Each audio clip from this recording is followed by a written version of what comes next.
Okay, there are different ways you can do rounding. This probably normally comes up at the end of a question. It'll say round to however many decimal places, etc. So you can have round to a certain number of decimal places.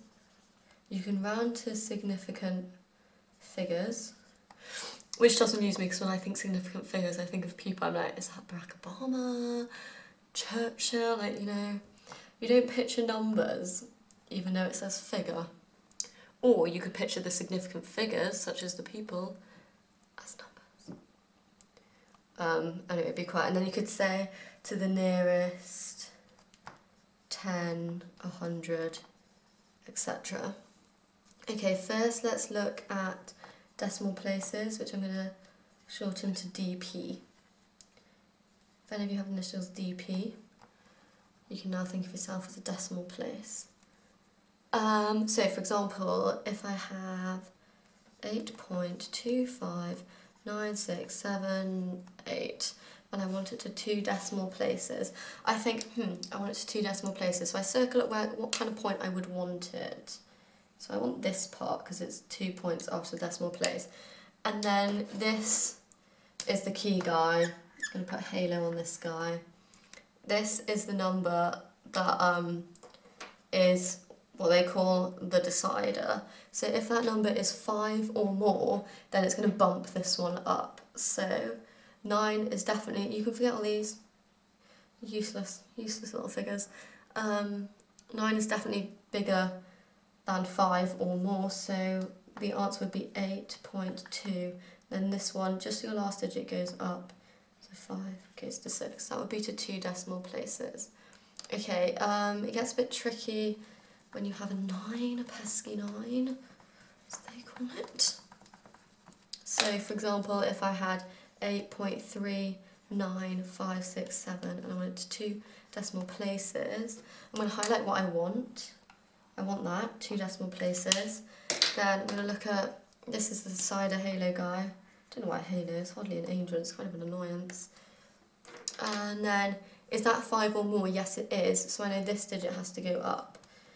And then I realise, hang on, 9 up 1 is 10.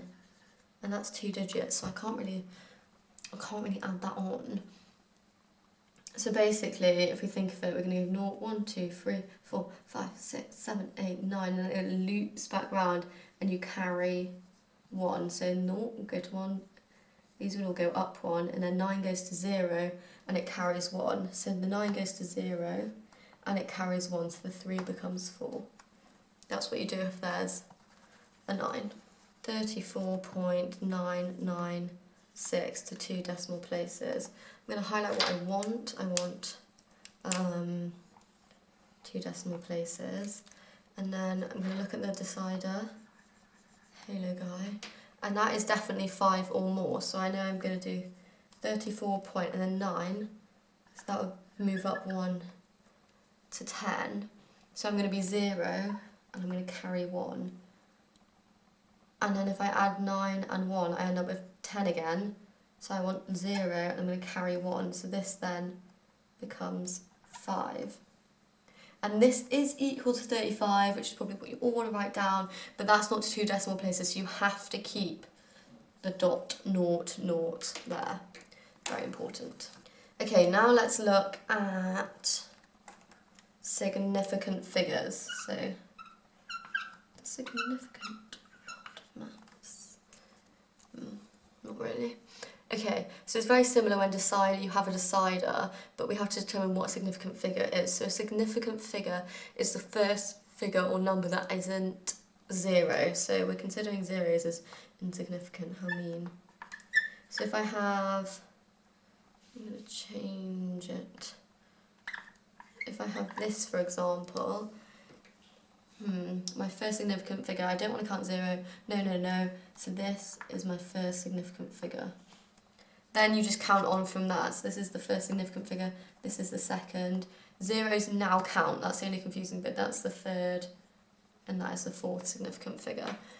But then in terms of rounding, it's the same way as you would do for decimal place with the decider.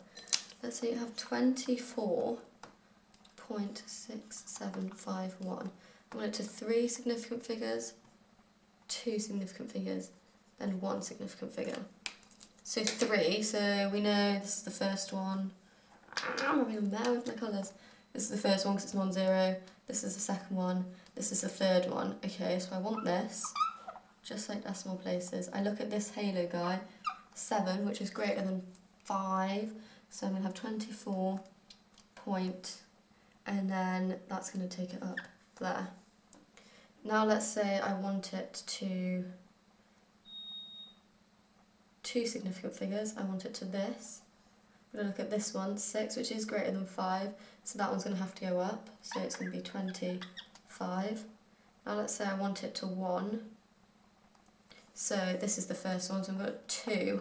However, this is where it gets tricky, so now you have to, the only other important rule to remember is fill it to the decimal point with zeros, because 2 would be incorrect, but if I put 2, so this is going to be 2, 0, because I have to get it to this decimal point basically. So yeah, you have to reach the decimal point. If it's after the decimal point, it doesn't matter, but if it's before a decimal point, you have to then fill it with zeros. Let's look at another example. Let's have 0.03202. I said 0 and 0, that's very confusing.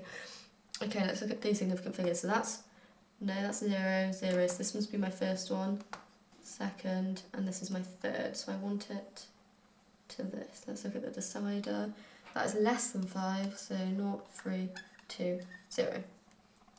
Now let's say I want it to 2. I'm going to look here, and 0 is less than or equal to 5, so we don't have to change anything there. And now let's say I want it to 1. I want that, so I'm going to look at this decider, which is also less than or equal to 5. So and now I don't have to add a 0 or anything because I'm after the decimal point. If I was before the decimal point, I do. So that's the example of not having that. Now let's look at an example of to the nearest whole number. So whole number are the integers like our number line. So let's have 34.2.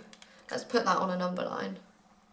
So we're going to have 33, 34, 35, 36, etc. So I want that to the nearest one of these. So if I place that on the number line, 0.2, it's going to be about here.